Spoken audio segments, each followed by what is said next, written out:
Bien, de nuevo, muy buenos días a todos los presentes. En esta ocasión quiero compartir con ustedes eh, los hallazgos más importantes de mi investigación, que trata sobre reconfiguraciones territoriales y ruralidades emergentes en zonas de reserva campesina en Colombia, a partir de un estudio comparado de tres zonas de reserva campesina: el Pato Balsillas en Caquetá, de Insato Toro en Cauca y de la iniciativa de zona de reserva campesina agroalimentaria del Quimbo en el departamento del Huila. Básicamente, la presentación pues comprende cuatro aspectos: uno que tiene que ver con la contextualización, con la problemática, digamos, con de dónde surge la idea y la necesidad también de abordar desde una perspectiva territorial el análisis, el estudio de las zonas de reserva campesina, sobre la coyuntura y todo esto que actualmente, digamos, está en el debate público, fundamentalmente en relación con reforma rural, con desarrollo rural en el país, ¿no? Digamos que de manera panorámica hablaré acerca de la experiencia metodológica, pero por sobre todo haré énfasis en los principales hallazgos y las conclusiones, y también de lo que está andando, digamos, después de eh, haber concluido el proceso de investigación. Entonces, pues en principio contarles que la idea inicial pues viene a partir de la experiencia ah,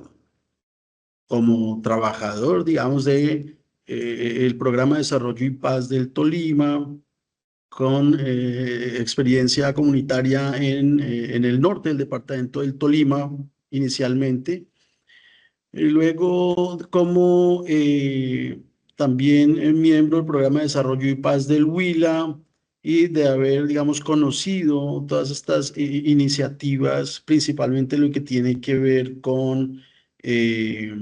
programas de desarrollo en el departamento del Cauca y lo que llamamos Huila y Piedemonte Amazónico, que comprende parte del sur del Tolima, el norte del Huila, eh, occidente del departamento del Meta y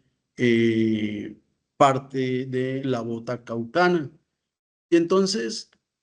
me llamaba mucho la atención la dinámica de formaciones y del crecimiento, digamos, de los movimientos asociados a la conformación de nuevas zonas de reserva campesina en distintas latitudes del país, ¿no? Digamos que de, de seis que inicialmente dieron inicio al movimiento de las zonas de reserva campesina, eh, pues ha sido dinámico y creciente, que se ha extendido, pues, digamos, por toda la geografía nacional. En principio, digamos que desde mi visión como economista, pues el abordaje fue pensado desde la visión economicista, digamos, de la figura como tal, ¿no? Que desde su génesis, su nacimiento, que el inicio fue como estrategia, digamos, de redistribución un poco, pero más allá, hoy hablamos no solamente ya de redistribución y ordenamiento de la propiedad rural, sino también en términos de reconocimiento y representación.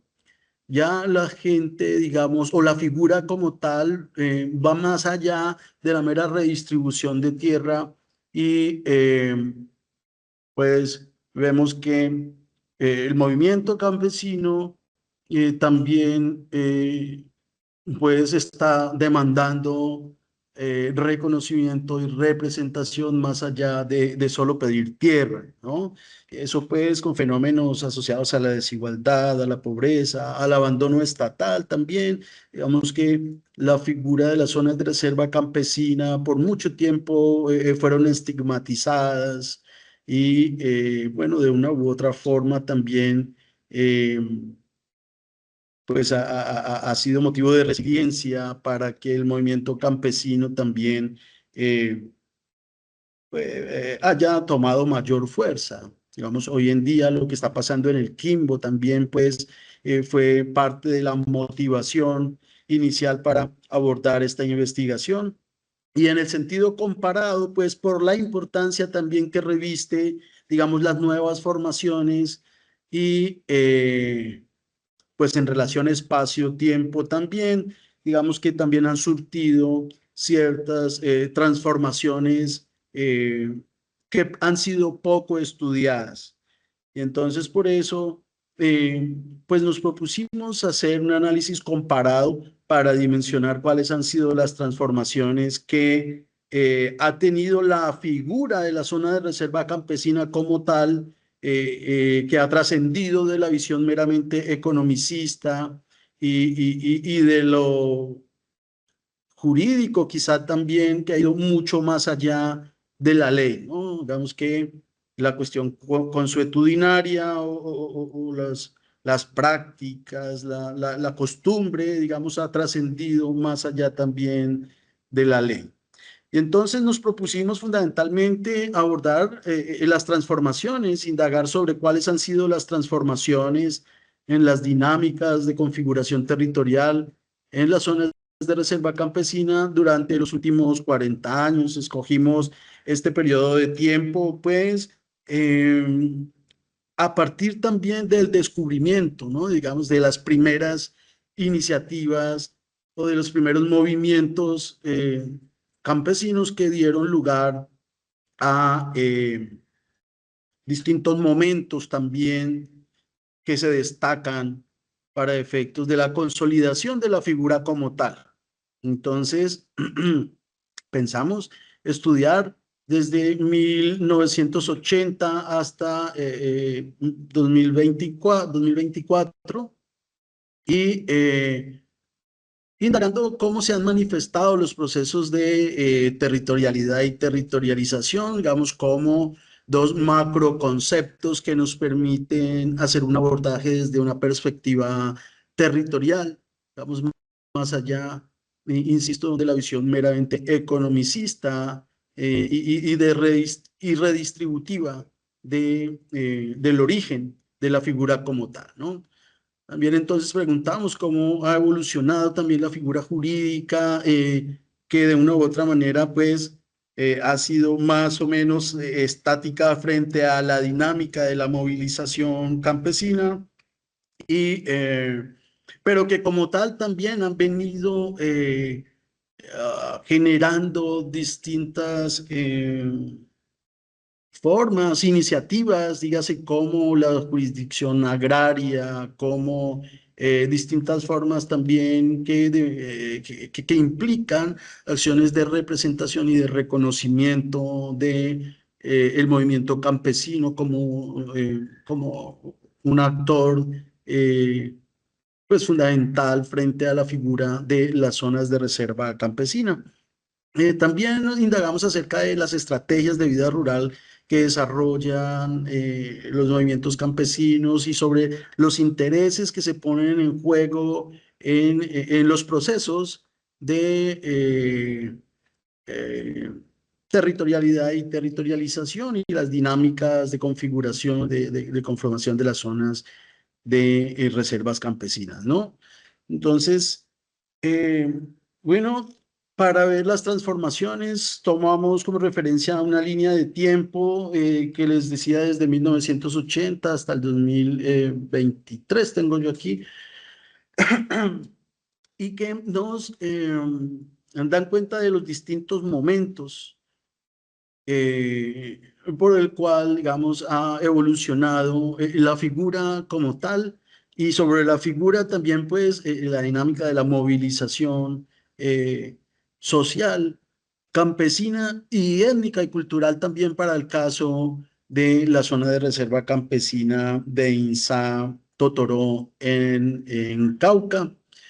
Pero también más allá de lo campesino, lo étnico y lo cultural, en el caso del Quimbo, que es en el territorio en el que vivo, de donde soy, pues también nos damos cuenta que ya no solo implican exclusivamente de las cuestiones de la ruralidad, sino también de las áreas urbanas, como vamos a ver, entre los principales hallazgos, cómo se han venido dando, digamos, de manera creciente procesos de micrometropolización también, formas de expansión urbana, hacia las áreas rurales también, ¿no? Pero bien, tenemos entonces que entre esta línea de tiempo que estudiamos, pasamos, o la figura de la zona de reserva campesina ha pasado por distintos momentos, una etapa que denominamos de promoción y auge entre 1980 y 2001, donde se dieron las primeras iniciativas, ¿no? Digamos que uno de las principales hallazgos también es que no es a partir de 1985, como la literatura venía planteando, que inician los primeros procesos o movilizaciones de, de conformación de zonas de reserva campesina, sino que es desde mucho antes, en la zona de Cabrera. La mayoría de la literatura ha concebido a la zona de reserva campesina de Calamar en el Guaviare como la primera, pero encontramos que antes que esa, por ejemplo, en 1980 ya la comunidad campesina de la zona de reserva campesina de Cabrera en Cundinamarca había ya empezado con la primera documentación, por así decirlo, o movilización de recursos, tanto humanos como eh, de diferentes capitales para efectos de eh, la propuesta de creación de su zona de reserva campesina. Decimos que entre el 2000, entre 1980 y el 2001 se crearon las seis primeras zonas de reserva campesina que fueron, digamos, como el icono que dio las pautas para crear lo que fue la ley 160 de 1994, que es como se dice como la Biblia, por así decirlo, el documento base que las regula y eh, que las formaliza legalmente, ¿no? Y tenemos que en 1980 la iniciativa de Cabrera en Cundinamarca, entre 1985 la zona de reserva campesina en el Guaviare, la zona de reserva de Calamar. Posteriormente tenemos en 1997 la zona de reserva campesina del Pato Balsillas, que digamos ha sido también insignia, pionera por también ser una de las primeras con reconocimiento y apoyo de cooperación internacional también, y así como la de Morales Arenal, Bajo Coenví, Comandante en Putumayo y Valle del Río Cimitarra. Otro momento histórico de la figura de la zona de reservas campesinas, que denominamos etapa de criminalización, se da entre el 2002 y el 2010, donde la figura como tal fue satanizada completamente, y las zonas como tal, territorios bombardeados literalmente también, y catalogados como republiquetas independientes, digamos, en el discurso político, y pues un momento en el que no vuelve a gestarse ninguna. De hecho, fueron suspendidas, fueron acabadas, algunas bombardeadas, literalmente, ¿no? Otro periodo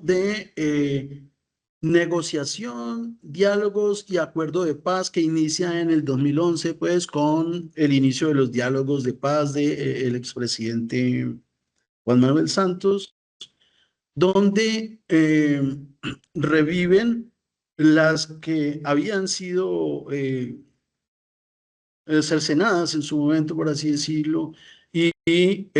se potencian nuevas iniciativas, como en el caso de los Montes de María en 2012 y la zona de reserva campesina del Sumapaz en Cundinamarca, así como la de Ariar y Guejar, que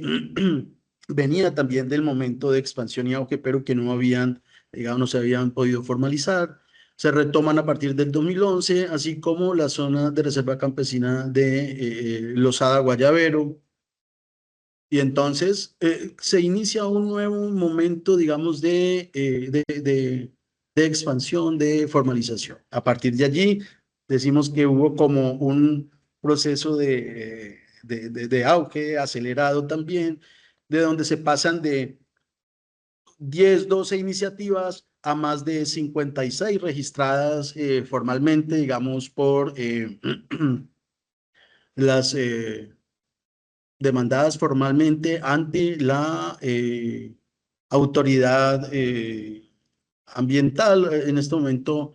pues, o para en ese momento el INCODER, hoy ya pues con la Agencia Nacional de Tierras, y pues encontramos que a lo largo y ancho de la geografía pues existen más de 80 iniciativas en proceso de formalización y de reconocimiento. Un momento a partir del 2016 que con los acuerdos, con la firma del acuerdo de paz y especialmente pues en lo contenido en el capítulo 1 respecto de la reforma rural integral, se, digamos, eh, establece la zona de reserva campesina como una figura de ordenamiento de la propiedad rural, pero más allá también, digamos, asociada al reconocimiento o a la demanda del campesinado por el reconocimiento como sujeto político. eh, y actualmente, pues lo que tiene que ver con el momento del posacuerdo y la implementación, en donde se han venido reconociendo a partir de pues el cumplimiento de los acuerdos, digamos, parcialmente se han venido constituyendo de manera menos acelerada, por así decirlo, nuevas iniciativas como el caso de Paraíso Escondido y la zona de reserva campesina de la Tuna en departamentos como Boyacá eh, y así sucesivamente. Entonces, todo esto, bueno, y con el caso del Quimbo, también digamos que es una iniciativa en proceso de reconocimiento que surge como ya mecanismo de defensa frente a acontecimientos de despojo, pues, de desplazamiento forzado, entre comillas legal, ¿no? Porque fue pues por parte del gobierno al declarar eh, área de interés público para la construcción del embalse de la hidroeléctrica del Quimbo de Enel Emgesa. Entonces, haciendo el estudio de estas tres zonas que escogimos para hacer el análisis comparado, encontramos que habían ahí varios aspectos interesantes por indagar que daban cuenta de las transformaciones de la figura como tal, digamos desde los términos jurídicos y del trasfondo de la génesis de la figura como tal, ¿no? Entonces, eh, bueno, decidimos estudiar la zona de reserva campesina a partir de dos macroconceptos, teniendo el territorio en las zonas de reserva campesina como objeto teórico, pensamos que estudiarlos a partir de los conceptos de territorialidad y territorialización, eh, podíamos darnos cuenta de el territorio en sí en cada una de ellas y propusimos dos macroconceptos de análisis. Lo llamamos el territorio como emplazamientos de las zonas de reserva campesina y la cuestión de identidad en cada una de ellas. Bueno, para el análisis abordamos distintas teorías que quisimos, pues, combinar, fusionar para efectos también de construir um, una metodología, por así decirlo, que pudiera permitirnos construir un abordaje territorial, ¿no? En principio, pues, de las teorías que más elementos metodológicos nos proporcionaron para efectos del análisis, pues tuvo que ver fundamentalmente con la teoría de las representaciones sociales, autores como Moscovici, la teoría de la construcción cultural de Raymond Williams también, que nos permitía mirar el proceso evolutivo desde los conceptos como dominante, residual y emergente, para mirar esos elementos culturales característicos que han venido cómo han venido evolucionando en el tiempo, ¿no? La teoría de los conflictos sociales, del Link y Caron, supremamente importante para efectos de dimensionar los intereses en juego y todo este tipo de conflictos y de distintos actores que intervienen principalmente en las zonas de reserva campesina de Pato Balsillas, bueno, Insato Toro, igual en el Quimbo, pero en estas primeras zonas donde también se involucran temas de etnicidad. Dentro de los principales hallazgos entonces que resultaron de mi investigación y teniendo en cuenta entonces los dos principales macroconceptos de análisis, encontramos presencia de conflictos socioambientales, principalmente por la ampliación de las zonas de reserva campesina, eh, principalmente en las zonas de Pato Balsillas, Insato Toro, donde, digamos, Insato Toro, les decía, tiene un plus complejo que involucra comunidades campesinas y comunidades indígenas, ¿no? Digamos, ahí hay también conflictos socioculturales. Al conflicto socioambiental se suman los conflictos socioculturales, ¿no? En ambas zonas encontramos una especie de urbanismo rural que denominamos desde, digamos, la perspectiva de la micrometropolización, los centros poblados o los núcleos veredales, digamos, se asientan como una especie de microcentros en donde, digamos, se dan unas formas de urbanismo rural con ciertas especificidades también y especificidades culturales, ¿no? En el caso de Insato Toro, digamos, escuelas, hospitales, con una característica o con una impronta indígena y campesina, digamos, que combinan una serie de elementos arquitectónicos también y, digamos, de micrometropolización. También en estas zonas encontramos formas precapitalistas de estrategias de vida rural o como formas de estrategias de vida rural, dígase la mayordomía, la partija, el levante al mayor valor, son formas, digamos, precapitalistas que han mantenido con el paso del tiempo y que pues en sentido conceptual desde la teoría de la cultura decimos como elementos dominantes y residuales de la cultura. Respecto de las identidades, encontramos distintos elementos que se destacan como el ideario del retorno y de la organización social campesina, eh, como que surge, digamos, de la marcha de la muerte y se transforma en la marcha de la vida y eso pues de una u otra manera también resulta siendo un aspecto resiliente de la movilización campesina. El ser y el sentir del patuno, pero también en la zona de reserva campesina de INSA encontramos, bueno, el fenómeno del macho solo en el Pato Balsillas es algo supremamente interesante en donde el cabeza el hombre cabeza de hogar se queda a cargo de la finca mientras su familia se desplaza a los centros urbanos a buscar oportunidades y el macho solo que queda en la finca se convierte como en una especie de proveedor y en doble sentido porque de la ciudad al campo, digamos, intercambios de remesas y todas estas cuestiones. Pero bien. Eh, en Insato Toro, conflictos socioculturales, le llamamos la territorialidad dual, en donde campesinos e indígenas, digamos, se condensan entre quienes, campesinos que se identifican como indígenas, muchas veces, digamos, porque más allá de el sentir del ser, pues por beneficios, por transferencias, subsidios, pero también el indígena que se identifica como campesino, ellos lo llamamos la territorialidad dual, ¿no? Los emplazamientos en Insato Toro denominamos entre lo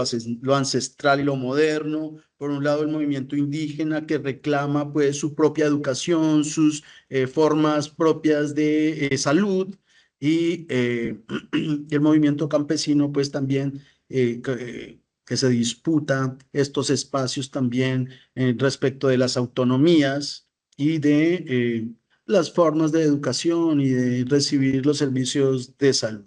Pero también se destaca ahí el sentido de la propiedad colectiva, como forma de estrategia de vida comunitaria en medio pues de las transposiciones territoriales respecto de la territorialidad dual, ¿no? En el caso del Quimbo, pues digamos que la cuestión ha sido mucho más compleja porque no solamente ya involucra población campesina y población indígena, sino también población urbana. En la zona de reserva de El Quimbo, entonces, la figura de la zona de reserva campesina trasciende más allá de la redistribución, hacia el reconocimiento y la representación, pero ya no como un mecanismo de redistribución, sino como de defensa frente al despojo y frente al transnacionalismo y la multiescalaridad, ¿no? Ahí vemos entonces que la imposición, la declaratoria de bien común para la construcción o para dar paso a la llegada de la multinacional Emgesa, para la construcción de la represa del proyecto hidroeléctrico del Quimbo, pues eso tuvo ciertas implicaciones que eh, trascienden la figura más allá de reconocimiento, redistribución, reconocimiento, representación hacia mecanismo de defensa. Ya la gente no pide tierra, sino que pide es que no se le quite la propiedad, ¿no? Y frente pues a las principales contribuciones y los diálogos posibles, hoy, por ejemplo, el movimiento social, no meramente campesino de la zona de reserva campesina del Quimbo, pues está siendo hoy sujeto activo y dinámico de la reforma agraria, que hoy vienen siendo actores fundamentales en procesos de redistribución de tierras. De hecho, han recibido ya o están en proceso de adquisición de redistribución de más o menos unas 800 hectáreas que ya han sido entregadas a víctimas de desplazamiento forzado por parte de la multinacional. Y entre otros diálogos que se están dando, por ejemplo, en la zona de reserva campesina de Insato, Toro, en donde digamos que históricamente han estado asociadas a estrategias de vida ilegales, por así decirlo, con cultivos de uso ilícito, de coca, marihuana, amapola, fundamentalmente, pues ahí digamos que hoy estamos hablando de nuevos proyectos, tanto de iniciativas de investigación como de intervención en términos de economía de desenclave. Digamos que economía de desenclave viene siendo una nueva temática que resulta a partir de nuestra investigación de las reconfiguraciones territoriales en zonas de reserva campesina y como forma de ruralidad emergente que planteamos pues en nuestra tesis doctoral. Es algo pues que hoy está en, en la discusión sobre la mesa, ¿no? Y eso es todo por hoy, lo que les quería contar.